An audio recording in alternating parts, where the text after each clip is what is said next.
Great taste. Sweet. Sour. So good to taste. Welcome to Great Taste. I'm Steve Bosch, your host, and we are live from Green Building Supply. That's your cue to clap. Good. Excellent. Good work. We're live with the show every first Tuesday, except when we're not. And that's only usually if it's like New Year's Day or July 4th, something like that. Anyway, we have what I think is going to be an absolutely terrific show. I'm really very, very stoked about this show because I have two guests on the show that I don't know anything really about their background. One of them tried to tell me something about themselves a few days ago, and I stopped her. I said, no, stop. I just want to, rather than being prepared, I want to hear for the first time exactly how you got into this mess. Anyway, Jason Strong is here. He's producing this for Fairfield Media Center. So thank you, of course, always. Everybody's Whole Foods provided all of the wonderful ingredients that we have here, except for the Progresso breadcrumbs. And Green Building Supply, of course, is providing the venue, and we're always very happy to be able to use this lovely place. So thanks again for coming. And we are Italian themed. Everything about this entire show is going to reflect something about Italy. Different parts between the food, between desserts, and also the wines. And I see somebody else coming. I'm so excited. Okay, that's awesome. Anyway, so first I want to introduce Mark Cohen. Come on over here. Everybody has to get close. You don't need this mic, though, because you have your own. I have my own. You're a very special person. Well, thank you. Yes. And so what part of this evening are you going to be involved in? I am going to cook eggplant parmesan and pesto with some pasta. Okay. That sounds like those are very important parts. I like to think they are.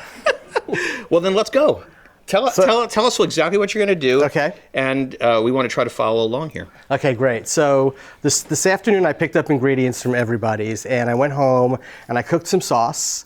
And the way that I made my sauce was that they have San Marzano-like tomatoes, which actually are not San Marzano tomatoes. What I've discovered over the years is that you can eat San Marzano tomatoes like right out of the can. They're just that good. So these are from California, and I guess they must be grown in a similar way. So they're pretty good. But normally with that, I would take the tomatoes, crush them up, add some olive oil, some garlic, some basil, and you could just cook it like that, sometimes even for as little as a half hour, and it comes out really yummy. This time, because it wasn't the San Marzanos, I had to do some more potchking around, as my parents would say. So I added some oregano, I added some onion powder, some more basil, some more oregano, some more onion powder.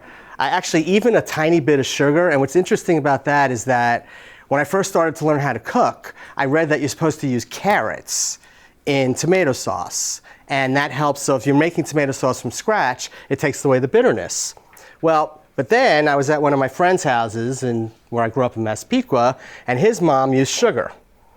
So I was like, yeah, just a couple of little pinches of sugar will do the trick. So that's a lot easier. So I used a little tiny bit of sugar in the sauce. So I made the sauce, I made the eggplant, and I've actually got a huge tray of eggplant that's baking right now. But let me take you through the steps for making the eggplant. And this is why it takes so long to prepare it.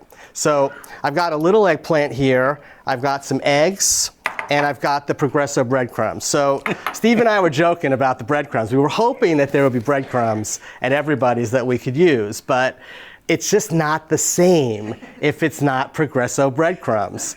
Now, I don't know, maybe it is, but this is what I grew up with. This is like an East Coast thing. Right.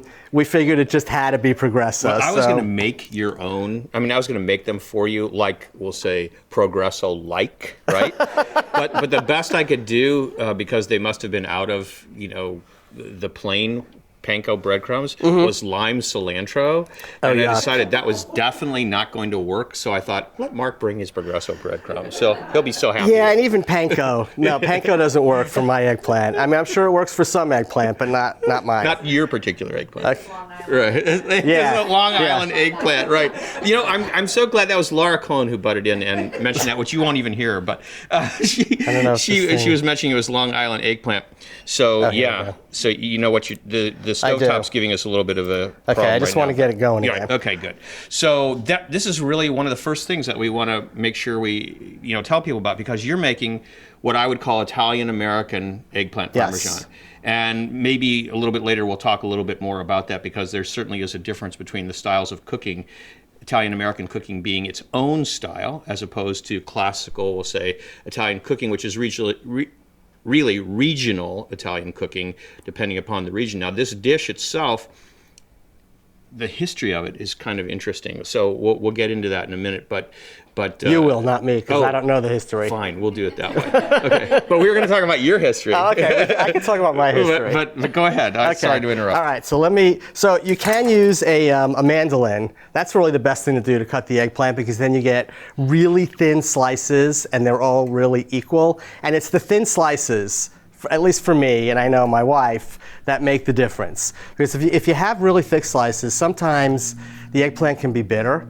And so you have to soak the eggplant in salt water. So I've never done that, because I just make it really thin, fry it up really nicely, which is what I'm going to demonstrate for you. And you could just eat the eggplant as it is. In fact, what I'm going to do is I'm going to fry this up. I'm going to just put a little dollop of sauce on each one and a little bit of cheese. My cheese is back here. And I'm going to bake it, and we're going to eat that in addition to the huge tray of eggplant that took me all day to make. So, and the thing is that Mark went through already how he makes his sauce. And for this second tray, we're just using some prepared sauce because it was just easier. But you're going to have the homemade version. And just a thing, I don't know how many people are used to using a mandolin in their kitchen. How many people use mandolins in their kitchen? Liz, I'm sure you never use a mandolin.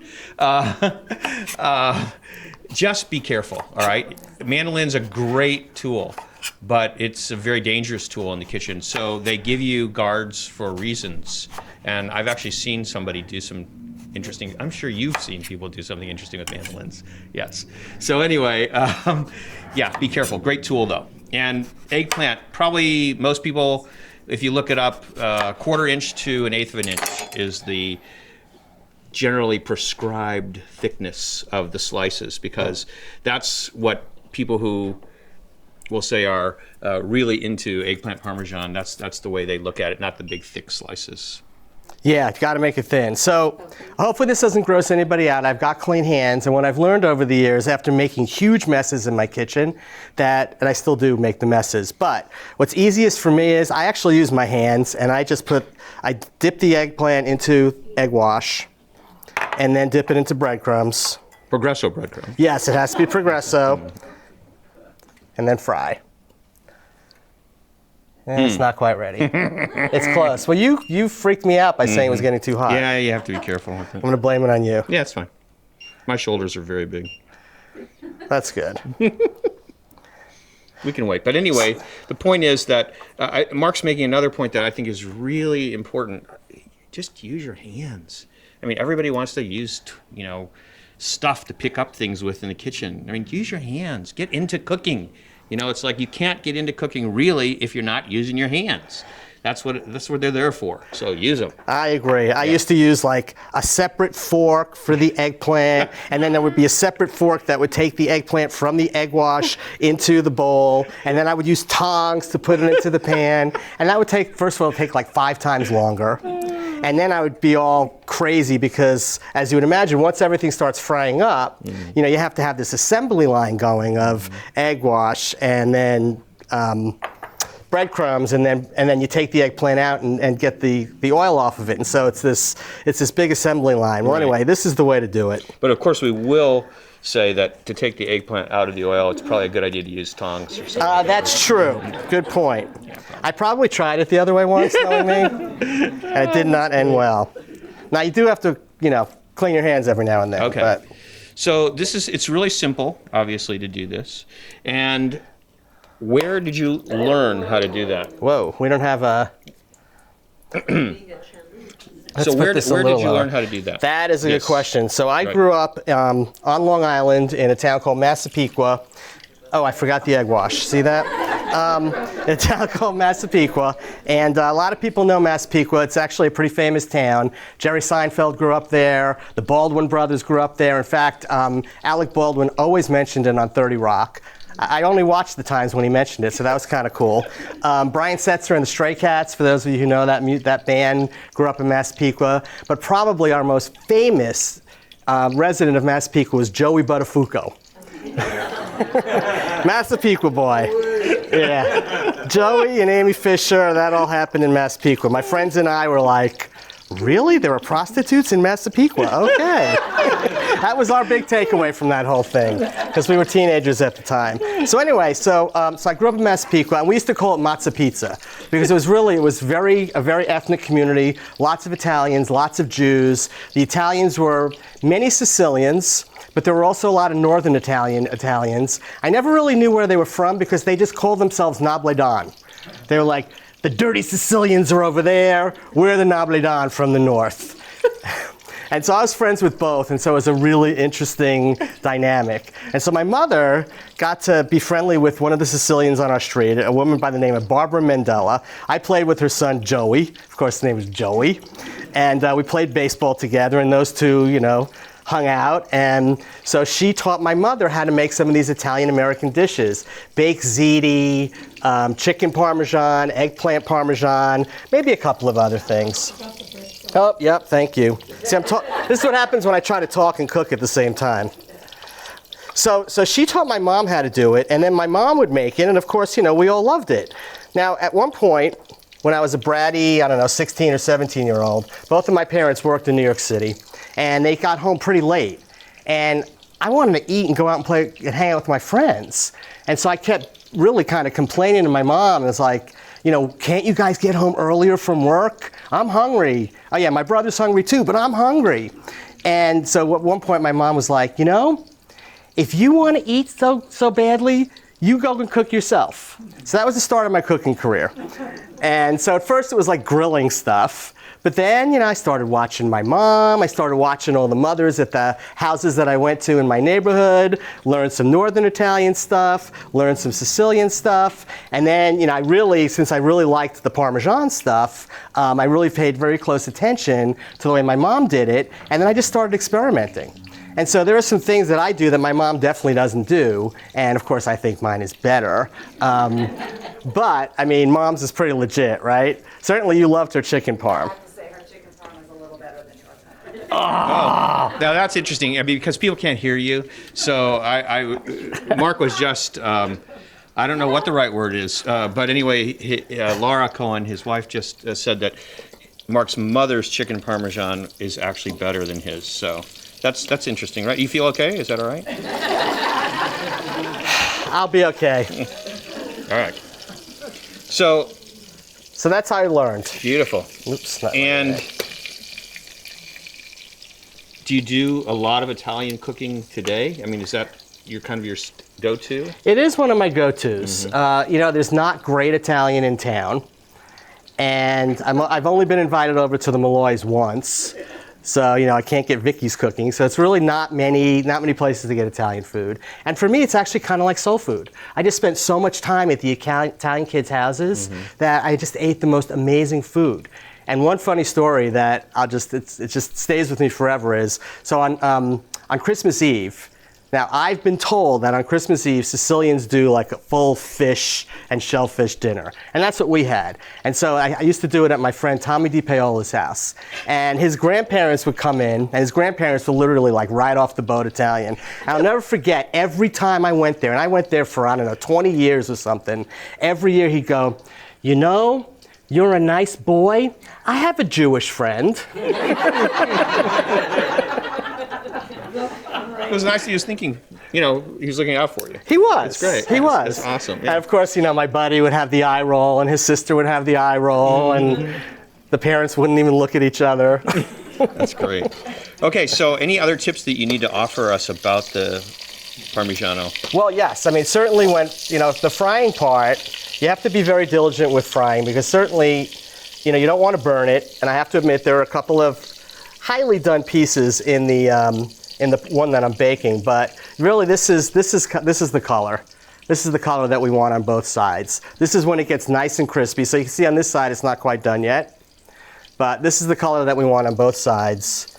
And when it gets that crisp, then, I mean, you can literally eat it out of the pan. And so I think one of the other tips I have to give everyone is that when you're making this, don't let anyone else be in the kitchen with you. Because as soon as the eggplant cools down, it will be eaten. And then you just have to fry up a ton more in order to have enough Parmesan for the family. So it's another tip. I think that's a great tip. Thank you. So I just want to remind you that what everybody's going to eat is in the oven right now. So just in case you have a lapse of memory, I just remind you. And please, when you take it out, turn it down to 350. I will do that. Right? So is that an old age joke, lapse of memory? Nope. Okay. Nope. Just trying to be what they say, diligent? Diligent, yeah. Yes. That's a good word. So I want to tell you a little bit about the history of this dish because it's looking pretty good. It really comes from, well, there's quite a lot of different input on the history of the dish, but I'm going to use the information from Clifford Wright, who's a James Beard Award-winning cookbook author and recognized authority on the culture and history of Italian food.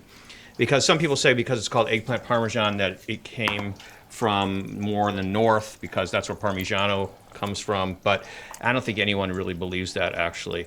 So it's really a dish that for the most part comes from southern Italy, and this was what I thought was most fascinating about the history that he described. And I'll just quote him. He says, "I believe the version we know today, with its Parmesan cheese and tomato ragu, first appears in print in Ippolito Cavalcanti's Cucina," what does that say? Cucina, yeah. Something I can't read. Blah, blah. Pratica, published in Naples in 1837. So it was published in Naples in 1837. Given that Corrado's recipe was published in 1786, so this is a Neapolitan chef, Vincenzo Corrado, and he mentioned in his book, Il Cuoco Galante, from 1786, that eggplant can be cooked with Parmigiana, meaning the eggplant was seasoned with butter, herbs, cinnamon and other spices and grated Parmigiano cheese and covered with a cream sauce made with egg yolks before being oven baked, all right? But that was what he mentioned. But since it was mentioned by him in 1786, and then this particular book by Ippolito Cavalcanti was published in Naples in 1837, he says that given Corrado's recipe was published in 1786, this isn't a huge amount of time, so it looks like the dish sprung into existence in Naples in the intervening time. So that's between 1786 and 1837, which, and here's the key part, incidentally is the time that tomatoes were becoming more popular for the first time in Italy.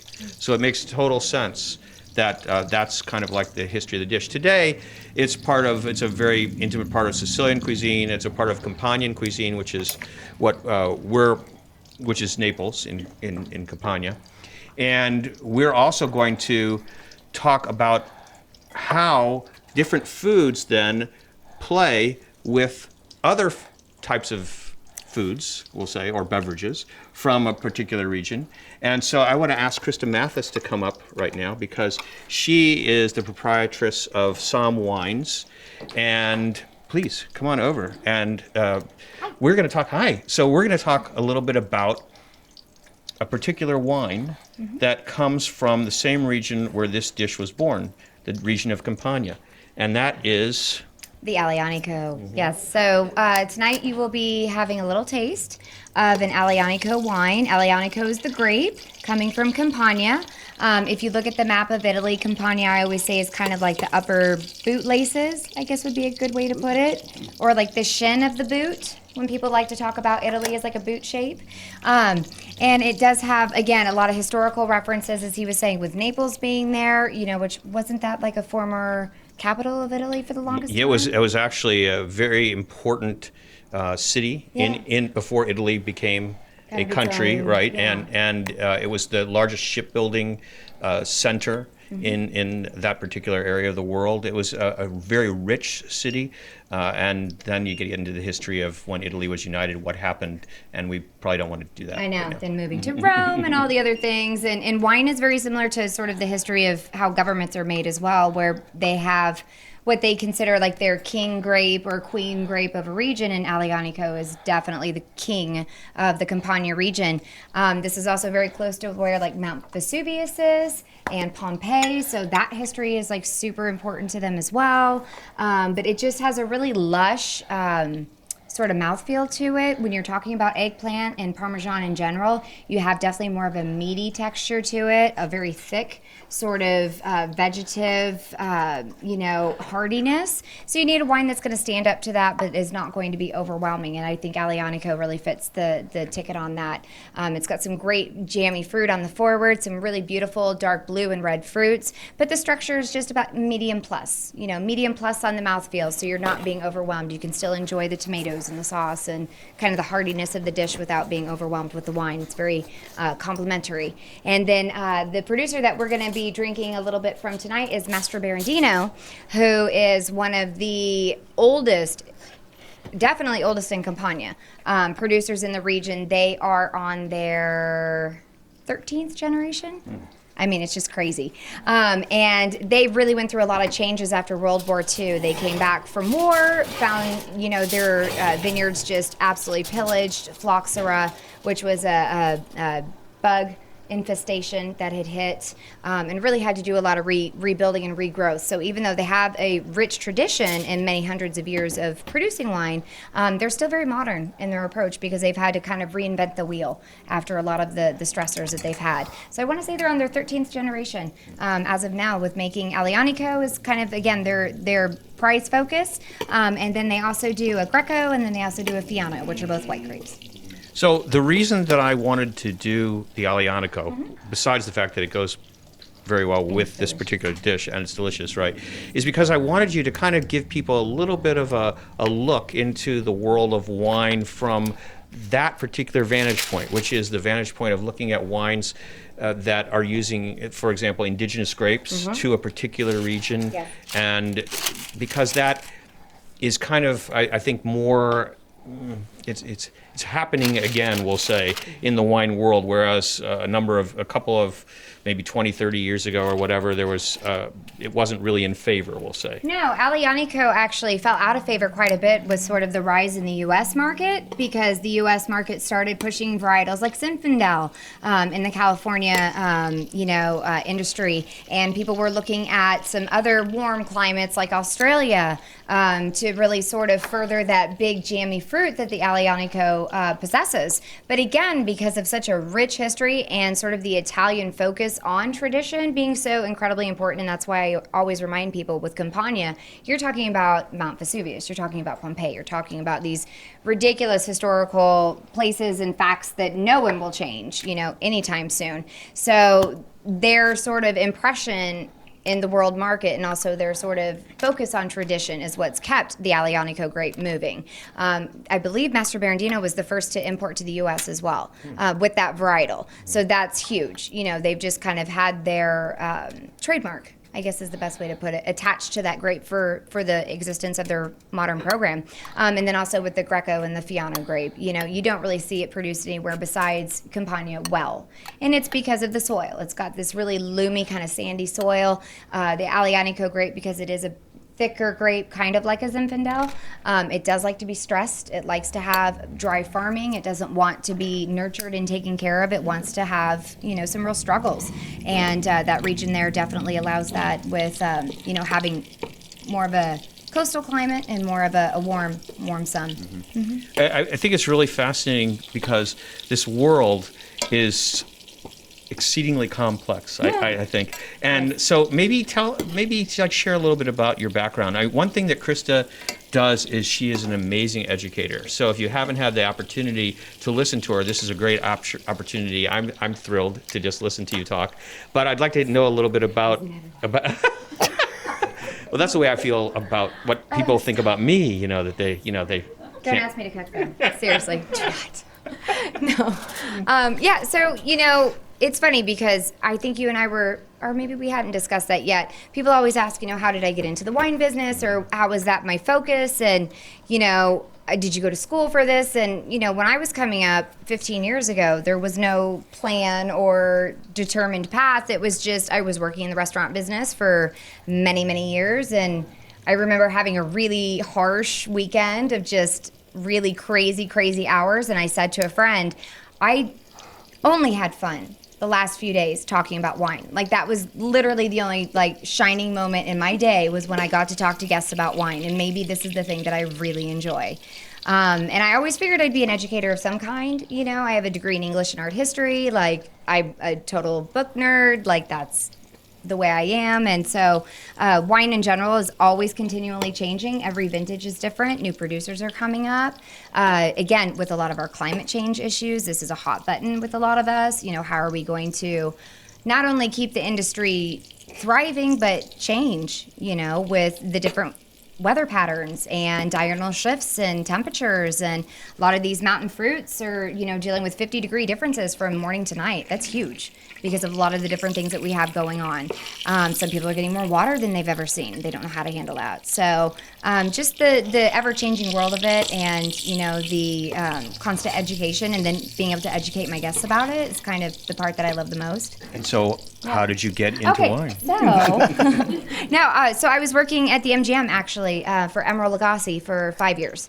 And I was working as a server at the time, and I was working as what we would call a captain on the floor. So my job was literally to talk to guests all night long and just make sure that they had a good stay. And we did a lot of 6-course tastings with wine pairings. And so when I would be walking guests through, why this wine goes well with this course, and, this is what my sommelier had recommended, and, kind of had 2-hour dinners with these guests, literally felt like I was a part of their experience. I realized that was really what I enjoyed. And so I kind of bugged really badly, a lot. I can't see that in you. He was like, I don't need another somm. And I was like, yes, you do. So, and then he would love to bother me during shifts. We'd be knee deep in the middle of the biggest push ever. And I'm busting 8 plates back to the kitchen.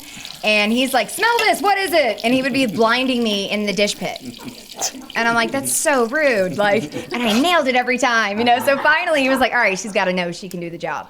And so started as an assistant with him. And then after about 5 years there, I realized we were all kind of in the same path, and we had a lot of the same likes and dislikes, so I wasn't growing. So I actually went over to Caesar's Palace, and then kind of the Italian connection started. I'm sure you know, because you're from New York, I went to work for the Pellegrinos from Rayo's. I don't. Oh, you don't know Rayo's? Okay, so we could have bought their sauce today. I know, seriously, it's hilarious, right? I met Jerry Seinfeld. No, so the Rayo's family, they're super cool. They've got the oldest standing restaurant in the United States in East Harlem, actually. It's about 130 years old. It's 10 tables. It's super small. And so they took that tradition and then moved it into Las Vegas with 500 people, and because it translates really well. Yeah. And so I went to work for them and kind of focused on the Italian wines for about 3 years, and that was a huge love for me. I loved my Italian focus. So yeah, so I was with Caesars for about 5 years, and then did some consulting and helped friends, build new restaurants and write new lists, and then made it here. Very interesting. I know. So it all makes sense. Let me just, I so know. I'm getting instructions from. I know. Well, I was like, no. So the thing is, you're using lots of vocabulary that some people probably find familiar, and a lot of people probably find, wow, what is she talking about? So I think one of the things that is important in my way of looking at it is to show people what the entry point is in terms of, that really all those things that you're talking about, those are all really cool, but really it's all about enjoying this glass of wine. And then the education is kind of just like the extra. For sure. I love the fact that when I started as a somm, and I was kind of coming up at the time when the average age was probably 40 plus, men, suits, they've been doing the job for a long time, and then I was in I'm not going to age myself, younger than that, and, coming through and using different vocabulary and comparing things in a different way, and making people feel more comfortable, and using more of, I like this because. And I don't feel like people should have to say, or qualify their likes or dislikes. I feel like it should be yours and yours alone. If you're wanting to step out of your usual box of what you enjoy and try something new, I'm totally happy to help people branch out. But if this is what you enjoy, then that's what you enjoy, and I'm happy to help with that as well. So yeah, it's not about using particular vocabulary or being, extremely focused on just the vernacular, or the education side of it. It's about what you actually enjoy in the taste of wine. Yeah, I know, because it can be off-putting. I mean, even, for me, I know a little bit about food, but I don't know hardly anything about wine other than, oh, I like that, or whatever. Or you gave me the taste of the Aglianico, and for me, the first thing was it's very minerally. So everybody's palate's different. And the one thing that I think the people need to understand is that it's not that they have to taste something. It's not that it's not anything about, you don't notice that or anything like that, because everybody's palate's different and everybody's going to find some way to relate to a particular. And use something that works for you. Like I was talking with a guest in the store the other day, and we were talking about Viognier. And I told her, I said, when I'm on a blind and someone puts a Viognier in front of me, I smell Fruit Loop cereal. 100%. If it smells like Fruit Loop cereal, I'm on a Viognier, probably from a warm climate. Let's look at California. Like, I just boom, boom, boom, boom, boom. It just automatic. And nobody wants to say, this smells like Fruit Loop cereal. But it does. It truly does. And so if that's what you smell, say it smells like Fruit Loop cereal. If you smell like we were talking about some baby sassicaia today at the store with a guest. And he goes, yeah, I'm looking for that real funk. And I said, wow, the barnyard is definitely there, meaning it smells like hay and like a horse is standing right next to you. That's what he wants. Totally great. Like, he wanted a funky wine. He wanted something that puts him directly in Bulgari. So, yes, please, use the words that make sense to you, because that helps me to then differentiate what you're looking for. Okay, so we've got another wine to talk about a little bit later, but one last thing, and that is that I think that many people don't realize that women in general are particularly attuned to being sommeliers, for example, because their sense of smell is generally better than male sense of smell. Yeah, I'm like a pregnant woman all the time. I really am. And it's not good. I mean, it's awful. I'll walk into a room and I'm like, oh, like, what is that smell? My daughter's the same way. It's hilarious. My wife is like that. Oh my gosh.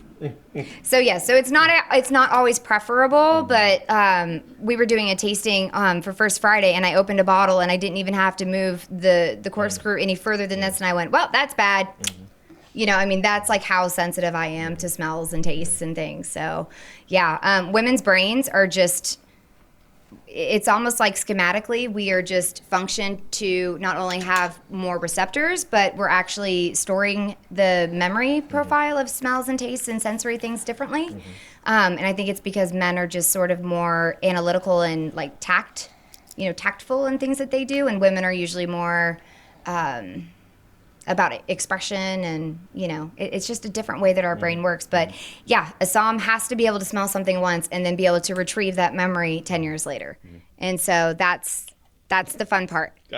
That's the fun part. That's crazy. We're going to get back to you in just a little bit. We're going to continue our Italian tour, because right now this is so much fun because she hasn't been here in months. So Elisabetta, please come over here. So this is, many of you know Elisabetta. This is Elisabetta Forte Calatti. Hello. Hi.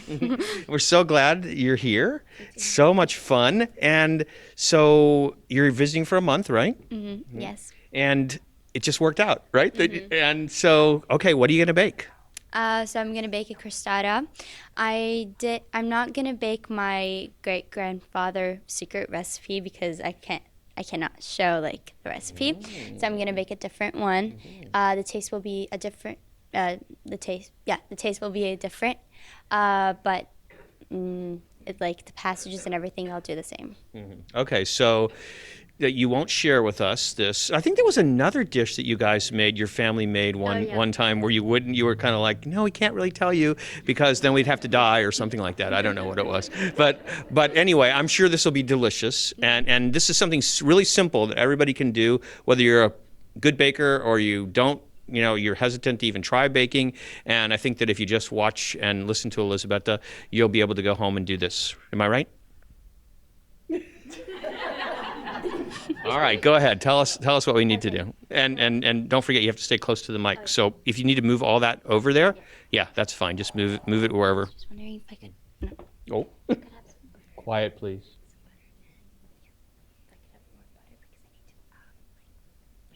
I don't know if we have more. Yeah, We do? I didn't finish it. Oh, great. Mark, could you find the butter, please? We just need some more butter. Thank you so much. Yeah, that'll be great.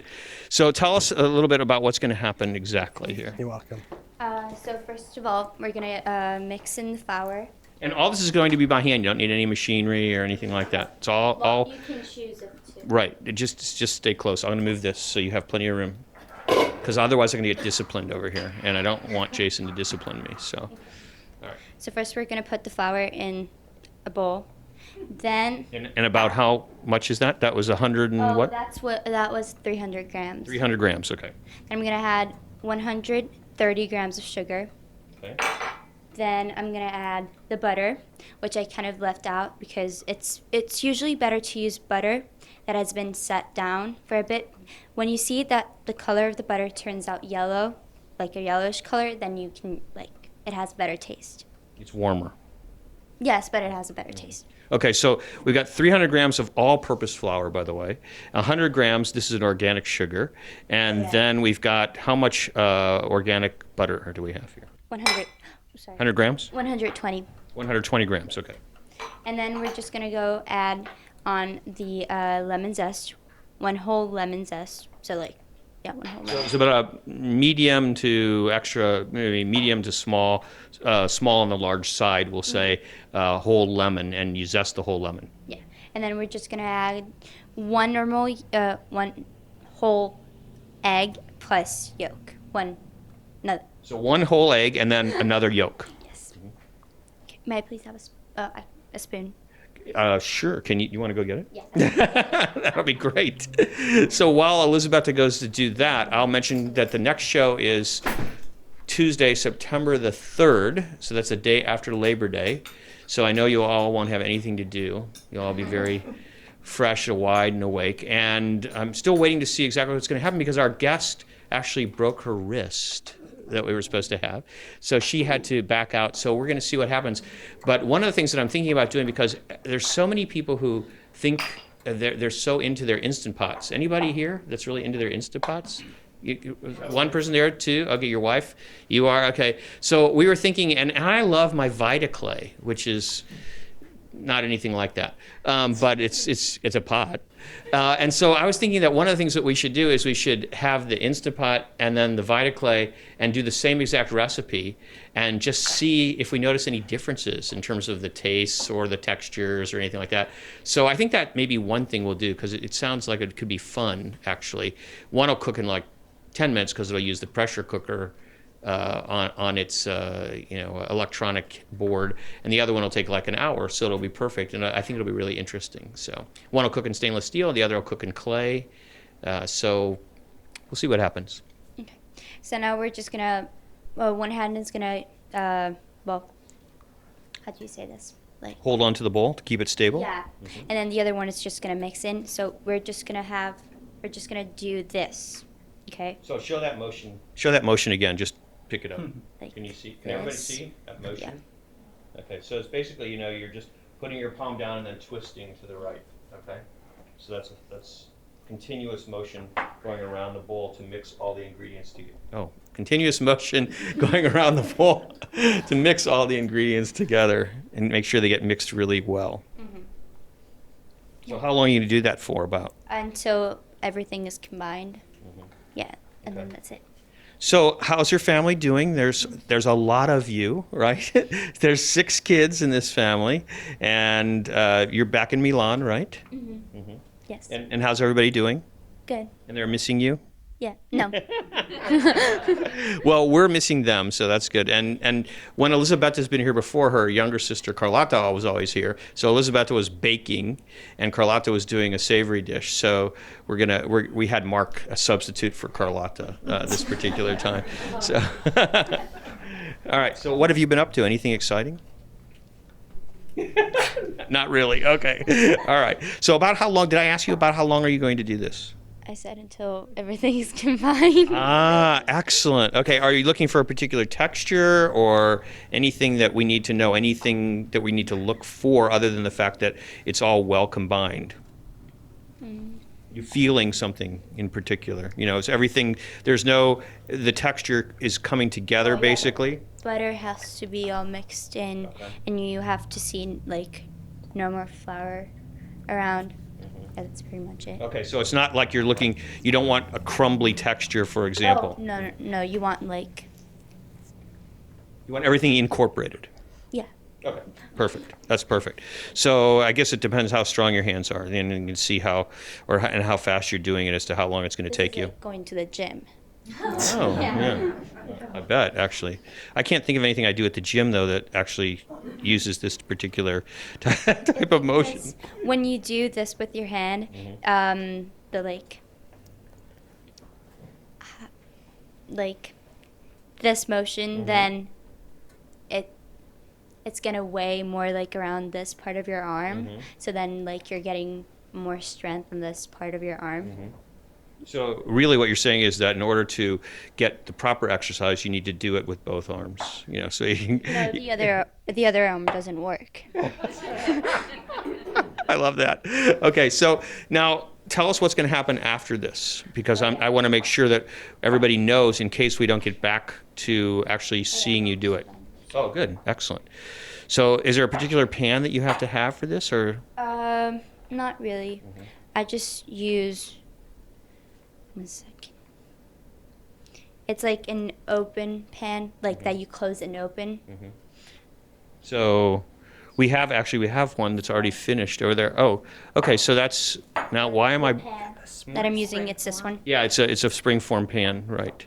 So this is what the fin. Oh no, what happened to that? I know. Did everybody eat that already? That one that you brought? Just took it out. Okay. So it's just a regular springform pan. All right. And are you going to just spread that out in there? Is that what's going to happen? No. What we're gonna do is we're gonna use butter and flour. So we're just gonna spread like, you know. So you're gonna first butter it, and then you're going to flour it, and then you're going to put the dough into it. Yes. Okay. And then there's one other ingredient that's going to go on top of it, right? Oh yeah, jam. You can use any other, like you can use any kind of jams. And then what we usually do is we take a piece of the dough, and then you can make like stars shaped cookies, or like lattice. Sorry, what? Lattice, which is crisscross. Yeah, you can do that, or like dots and stuff, and then you put it on the cake, and then you just put it in the oven. And it's going to bake at 350 for about how long? 25 to 30 minutes, but it depends. It has to be really golden brown. So that's what we're looking for, golden brown. Okay, perfect. All right, so let's get Mark back over here for a minute. Don't go too far because we want to come back to you in just a minute. So now what's the next thing that you're going to do? I guess I'm going to make pesto. I have made our little medallions. So it's just fried eggplant, a dollop of sauce, and some cheese. So there are actually restaurants that will make this and call this eggplant parmesan. There are many different ways of making eggplant. It's definitely not as interesting as wine and climate change and everything that Krista was talking about, but you know, it tastes good. So this is not, you're just doing this to show everybody, but when you actually do it, you actually make a casserole. Yes, so I have a big pan. I actually layer it kind of like lasagna. So after I put a little sauce, after the sauce tastes good, and I can't tell you how long that is, it's really your personal taste. It's kind of like... I forgot you have your own microphone. That's right. I forgot too. So when the sauce... twice as good, probably. I don't know about that. So when the sauce tastes good to you, I put it spread some sauce on the bottom of the casserole pan. Then I add my first layer of eggplant, and I'm kind of freaky about it. I want every little space covered with eggplant. So there may be more than one, there may be overlapping. So I cover the bottom of the pan. Then on top of that, I do a layer of sauce. Not a lot of sauce, although my wife would prefer that it's more than I usually use. But Because you want the eggplant to speak. exactly, not just the sauce. So I do I'm with you. Thank you. Thin layer of sauce, then cheese. Then I go back to my eggplant, and I just keep doing that until it gets so high that, or high enough in the pan so that it's not going to overflow, which it invariably does because I always make it too high. And then there, the smoke comes out of the oven and fire alarms go off, but it just happens. And then so a lot of times though what I'll do, and what I did with this eggplant is that I had shredded mozzarella that I used on all the layers in the middle. And then we got slices of provolone that I used on the top. Now, if I had fresh mozzarella, that's what I would use the slices of the fresh mozzarella on the top. What's nice about the shredded cheese, as you probably know if you do any cooking, is that it cooks really quickly, it melts really quickly. But I don't know why, it doesn't seem to taste as good. So I like to use the slices when I can. So I think now I'm gonna make pesto. Okay. So you know what I'd like you to do is just show everybody the ingredients that you're going to use and tell them exactly what you're going to do, because we still have to get Krista back out here and also finish the crostata. All right, great. And then I'll just do it? Right. Okay, great. So the main ingredients for pesto are, of course, basil. This is basil from my yard. I guess you would say it's organic because nothing has been on it other than it's been in the soil and it's been watered. Even gotten some rain. I'm using walnuts. Now, normally I use pine nuts, but a guy who I work with mentioned that he used walnuts. I used walnuts once before. It was very good, and it's all that they have at everybody's. You can actually, here's the thing about pine nuts. Pine nuts are really a little tricky because most of the pine nuts come from China. A lot of them are rancid. You didn't hear that from me. And so it's just easier to use the walnuts if you have the opportunity to get really great pine nuts from Italy or Spain. That's fantastic. They're also very expensive. So walnuts are great. It's like play, right? Just if you need to change up things, just change them up. Exactly. Right? Yeah. I mean, I actually am considering trying other nuts at some point. Maybe almonds. Just give it a little bit of a different take, a different flavor. So the other ingredients are garlic, and this is really to taste. We like a lot of garlic, but I'll spare you guys. I'll try not to put too much garlic in it.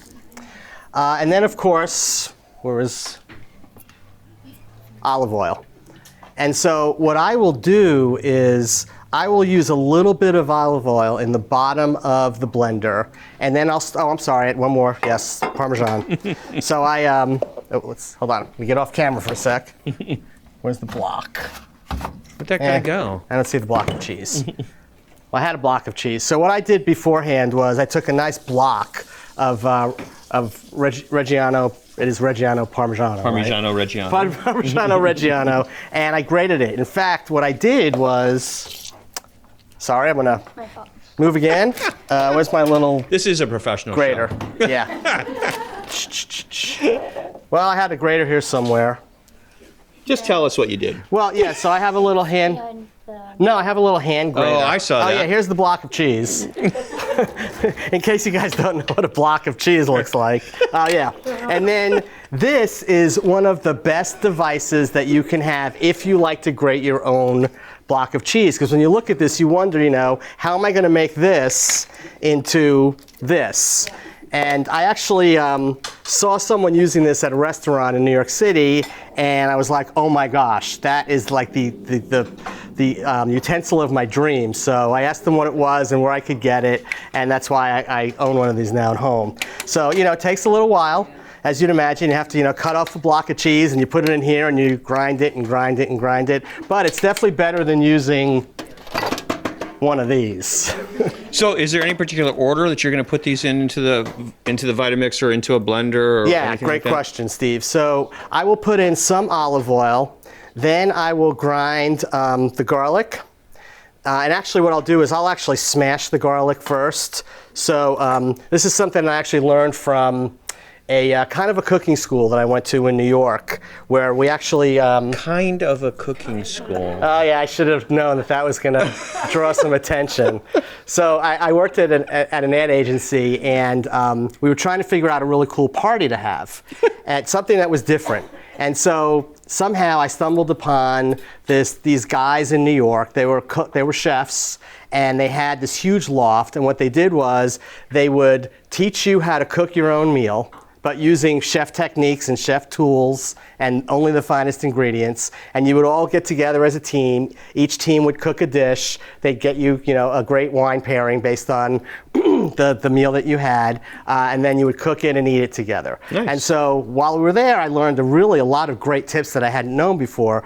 For example, crushing garlic. So, some people use garlic presses. Some people use, in order to get the skin off the garlic, they use a little, it's like almost like a little rubberized thing, a rubber sleeve. tube, It's like a little sleeve. A sleeve, yes, that you put your garlic in. But what I like to do is I like to take my chef's knife, garlic, smash it with my palm, gets nice and smashed. I take off the skin, and now I've got my garlic pretty much ready to use. In fact, the sauce that I made, one of the cookbooks that I've used before called Lydia's Italian Kitchen, which has some great Italian recipes in it, she actually just crushes the garlic like this. She doesn't even chop it up. But in pesto, I will crush it first. I'll put the garlic into the olive oil. I'll make sure that the garlic gets, as small as it possibly can at that point. Then I add nuts. I smash all that up together. I blend all of that together. Then I start adding basil, and I make that into, and basically this creates a suspension. So there is a little science here, right? I could talk a little science with cooking. So it creates a suspension. And then I just start adding more basil and olive oil until it turns the right color. So I can't tell you. I can't really tell you. Well, it is green. Some shade of green? It's some shade of green, but I know the shade of green that tastes good to me. Great. And when it turns that shade, I'm like, eureka, it's ready. And then I heat it for a few minutes and we eat. So we're going to do that off after the show's over, so that you can show everybody exactly what color you're looking for. I think that'll be really cool. And then I would like to just put a word in that I like to do this by hand with a mortar and pestle, because I think it's really cool and fun to do. Also, it's great if you feel like you need to get some aggression out. It's excellent to do it that way. It's a very creative way to do it. And also, the texture is totally different. The taste is definitely different. It's very interesting. So you could try it both ways at home and see what you like. It's obviously a lot quicker and more efficient to do it in a blender, but I love it in a mortar and pestle. Okay, so Krista, can you come over, please? Because we want to talk about the Vermentino. Sure. And you want to bring it with you? Of course. Okay. And the Vermin one. yes. So you had to do something with that dough.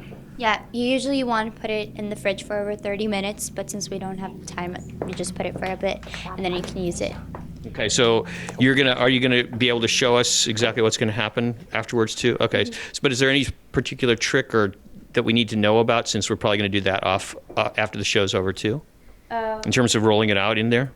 You do it by hand, just pressing it out? Mm-hmm. And are you just making it even all the way around? Yeah, and how? You have to use the side of your hand. So you're using the heel of your hand? Yeah, to press it down. And what about the sides? Is it gonna go all the way up the sides, or is it just gonna be? No, you're gonna have this much of the side. Okay, so it's only gonna be about this, and it's gonna be about how thick on the bottom? Not thick, not a lot, like. Quarter of an inch? About a quarter of it. Ooh, Yeah, okay, not much. Okay. Less than a quarter of an inch. Yeah, Okay. and then you want the side like around. And the sides are going to go up about this. This is really, I hope everybody's getting this, because this is some Like, really the cool width recipes. Of the side has to be this much. Okay, in terms of coming up. Well, just up the side, just a little bit, right? Huh? Yeah, up the side. Okay, good, excellent.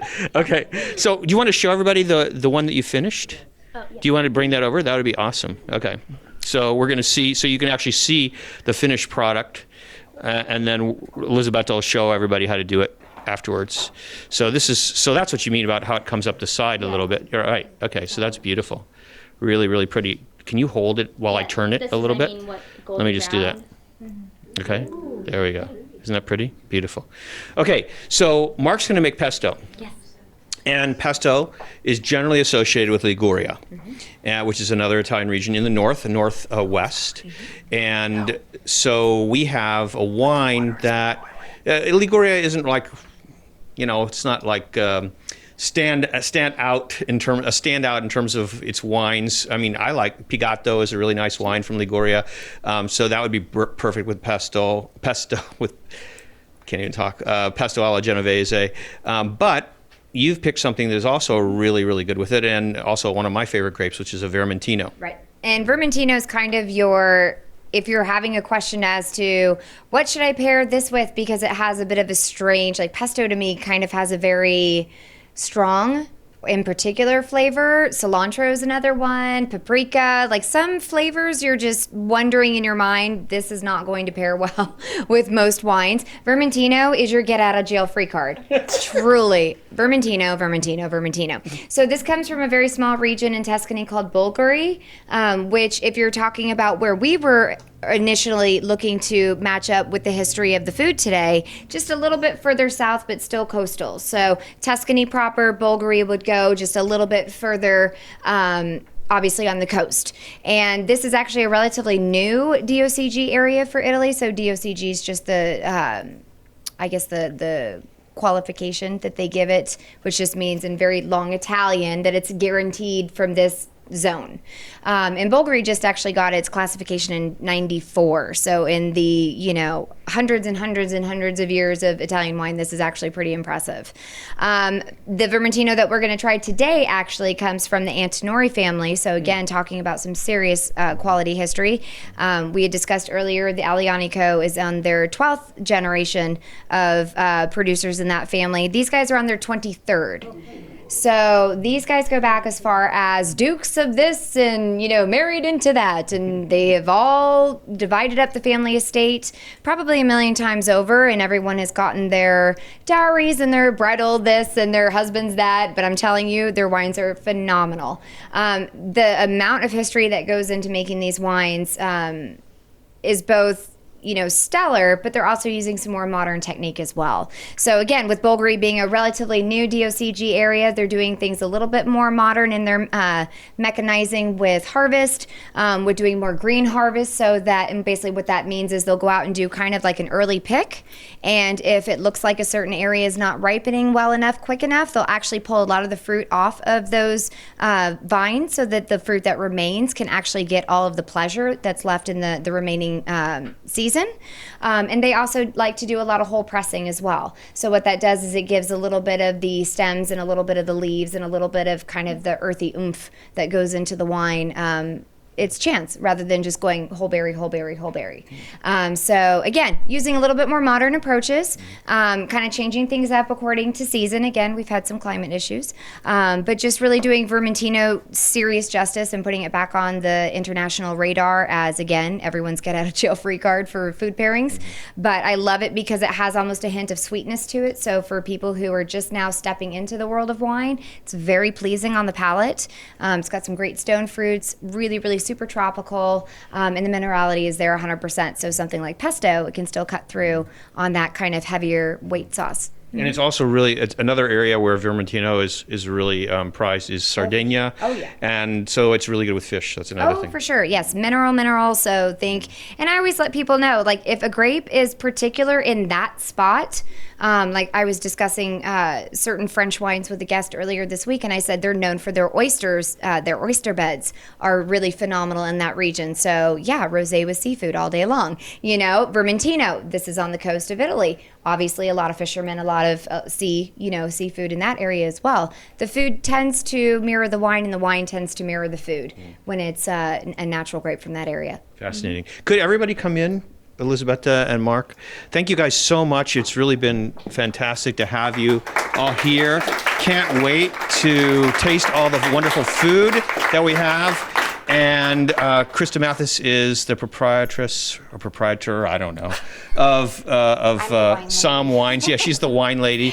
Somm Wines on the Square. And Mark Cohen is our resident Italian food expert. And Elisabetta Forte Calatti is actually Italian. Yes. So just trying. Right, we're lucky in that regard. So I want to thank Jason Strong from Fairfield Media Center for producing this and giving us instructions when we were straying from the path. And of course, everybody's Whole Foods for contributing all this wonderful stuff, and Green Building Supply. And these are our picks for this month at everybody's. I'm not going to be able to talk about them right now, but look for the tags in everybody's. This was last month, but we didn't have a sample with us. And so these are all of, these are just different things that I love and use on a regular basis at my home. And so there's little tags in everybody's that have the Great Taste logo that Jason so kindly did. And that kind of lets you know somebody at least likes it, that being me. So next show again, Monday, September 3rd. Thank you all so much for coming. It was really great to have all of you here, and I loved it. It was so much fun. Thank you. Thank you. Red taste. Sweet. Sour. So good to taste.